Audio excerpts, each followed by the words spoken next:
किसी गांव में एक बड़ा जमींदार था। उसके 3 बेटे और 3 बहुएं थीं। उसके पास 6 दर्जन मवेशी, 200 एकड़ ज़मीन और अनाज की 2 दुकानें थीं। फिर भी वे चावल में भूसी और रोटी में चोकर मिलाकर खाते थे। सब्जी तलने के बजाय उबाल कर खाना पसंद करते थे। बड़ी कढ़ाई में छिलके और जड़ के साथ नमक डालकर सब्जी उबाल ली जाती और कभी तेल डालना हुआ तो ये कठिन काम जमींदार खुद करता था। परिवार के सदस्यों और नौकरों को मिलाकर 50 व्यक्तियों के लिए बनी इस सब्जी में कितना तेल डाला जाता होगा, आप सोच भी नहीं सकते। 1 औंस का 4/10वां भाग यानी 10 दिनों में 4 औंस तेल के डिब्बे में अंगूठे के आकार की एक करछी रहती थी। जमींदार उसी करछी से तेल निकालता और उसे कढ़ाई में डाल देता। ताज्जुब की बात यह है कि साल में 4 औंस तेल खरीदा जाता और वे साल भर चलता था। और यही नहीं, साल के अंत में लगभग 7.5 औंस तेल अपने आप बढ़ जाता था। आप पूछेंगे कैसे? तो वे ऐसे कि जब भी जमींदार को कलछी से तेल डालना होता, वे कलछी कढ़ाई के पानी से भर लेता और फिर उसे तेल के डिब्बे में डाल देता। पूरे परिवार को उसके साथ भूसी और चोकर खाना पड़ता था। उसकी 3 बहुएं धनी परिवारों से आई थीं और उन्हें बेहतर खाने पीने की आदत थी। भला वे भूसी चोकर खाकर कैसे रहती, लेकिन जमींदार के बेटों, बहुओं और पोते पोतियों को भी 2-3 कौर चोकर की रोटी या भूसी का भात खाना पड़ता था। इसके बाद वे पेट पर हाथ फेरते और बोलते थे कि आज तो बहुत खा लिया। हमेशा ढेर सारा खाना बच जाता था और बूढ़ा जमींदार मुस्कुराकर कहता था कि हमारे परिवार में कोई भी पेटू नहीं है, इसीलिए हमारा परिवार इतना खुश और समृद्ध है। नाश्ते के बाद जमींदार घोड़े की लीद इकट्ठी करने के लिए रोज़ लगभग 20 मील पैदल ही आता जाता था। उसके जाते ही रसोई घर में बर्तनों की आवाज़ें आने लगती थीं। परिवार के सदस्य खाने की तैयारी करने लगते, मांस और शराब का पूरा इंतज़ाम करते। जमींदार के लौटने के पहले से सब कुछ खा पी कर साफ कर देते और इस तरह रोज़ ही अच्छा खाना खाते। शाम को जब फिर से चोकर की रोटी परोसी जाती तो वे केवल 1-2 कौर खाकर पेट पर हाथ फेरने लगते। बात गर्मी की है। हमेशा की तरह जब वे कंजूस नाश्ते के बाद घोड़े की लीद ले जाने के लिए निकला, परिवार के सभी सदस्य भी हमेशा की तरह खाने की तैयारी में जुट गए। पर उस दिन उनकी किस्मत खराब थी। जमींदार जल्द लौट आया। अगर वे अंदर आ जाता और रसोई में शराब और मांस देख लेता तो निश्चित ही वे दम तोड़ देता। जानते हैं परिवार वालों ने क्या चाल चली? उन्होंने ऐसी चाल चली कि जमींदार सीधे अंदर न आ सके। बाहर के दरवाजे पर थोड़ी देर रुका रहे। आप सोच रहे होंगे कि उन्होंने दरवाज़ा बंद कर दिया होगा। नहीं, उन्होंने ऐसा कुछ नहीं किया। बड़ा बेटा 2 मुट्ठी सोयाबीन के दाने वहाँ पर बिखेर आया। इसके बाद वे बड़े आराम से खाना बनाते व खाते रहे। जमींदार ने उन्हें तंग नहीं किया। क्यों नहीं किया? जब वे लीद की टोकरी लेकर दरवाजे पर पहुंचा तो उसने चारों तरफ बिखरे सोयाबीन के दाने देखे।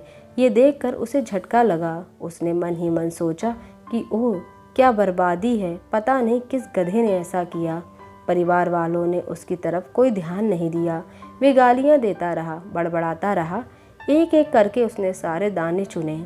जब तक उसने अंतिम दाना उठाया तब तक घर के अंदर सभी लोग खा पीकर मुंह पोंछ चुके थे। इसके बाद अपने मरने तक वे धन जमा करता रहा।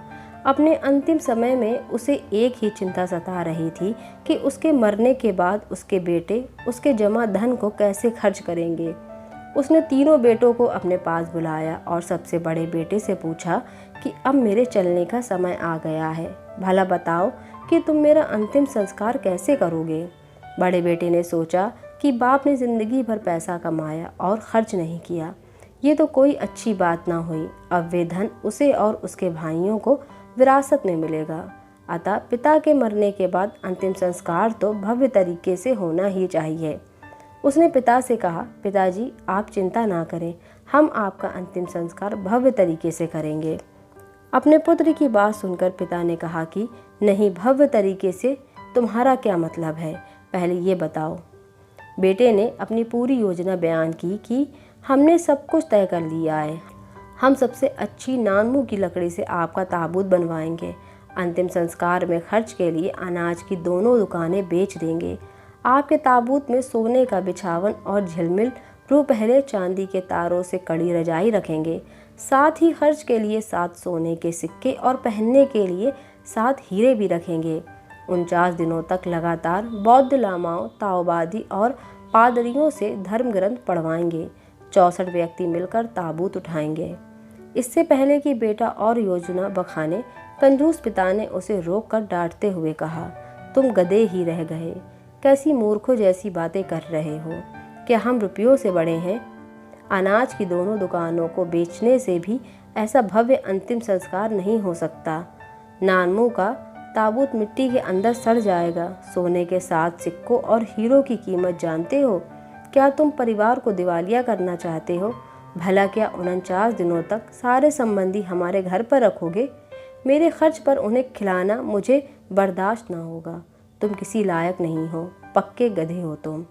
बड़े बेटे को डांटने के बाद उसने मंझले से पूछा कि तुम क्या करोगे?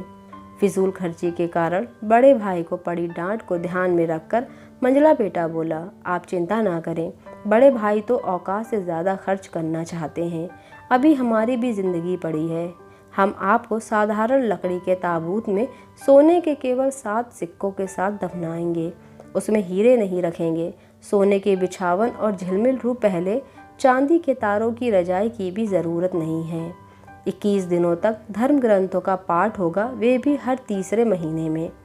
उसकी योजना भी पिता को रास नहीं आई। उसने कहा, नहीं, ये भी बहुत ज़्यादा है, इससे तो हम कंगाल हो जाएंगे।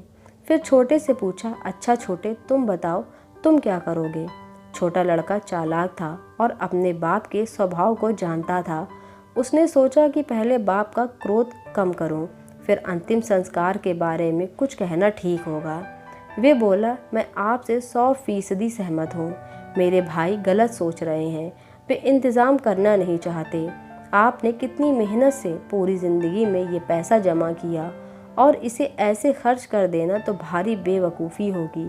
दूसरे 21 दिनों तक धर्म ग्रंथों का पाठ हुआ तो इतने दिनों तक सारे संबंधी खाने के लिए यहीं डटे रहेंगे। भला ऐसा संभव है? मेरी योजना से आपको अवश्य राहत मिलेगी। आपके मरने के बाद अंतिम संस्कार में पैसे खर्च करने के बजाय हम आपके मुर्दा शरीर से पैसे कमा सकते हैं। कंजूस ने कभी सोचा भी नहीं था कि मुर्दे से भी पैसे कमाए जा सकते हैं। कैसे कमाओगे? तुम तो काफ़ी समझदार लगते हो। भला ज़रा मुझे भी बताओ कि तुम इससे पैसे कैसे कमाओगे? छोटा बोला, हालांकि आप बीमार हैं पर आपका वज़न नहीं घटा।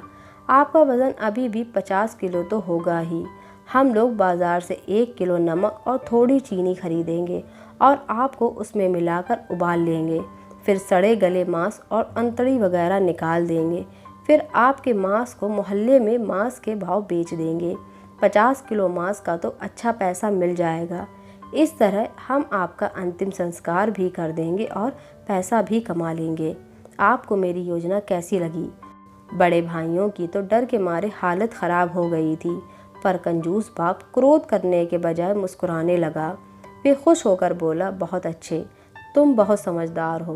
तुम ही एक हो जो मुझे समझ सके।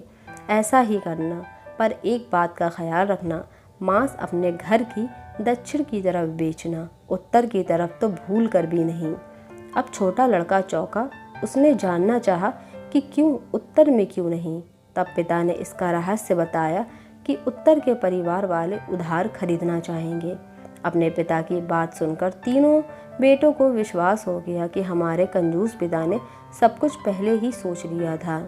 दोस्तों, अगर आपको ये कहानी पसंद आई तो प्लीज़ वीडियो को लाइक कीजिए और चैनल को ज़रूर सब्सक्राइब कीजिए। Thanks for watching.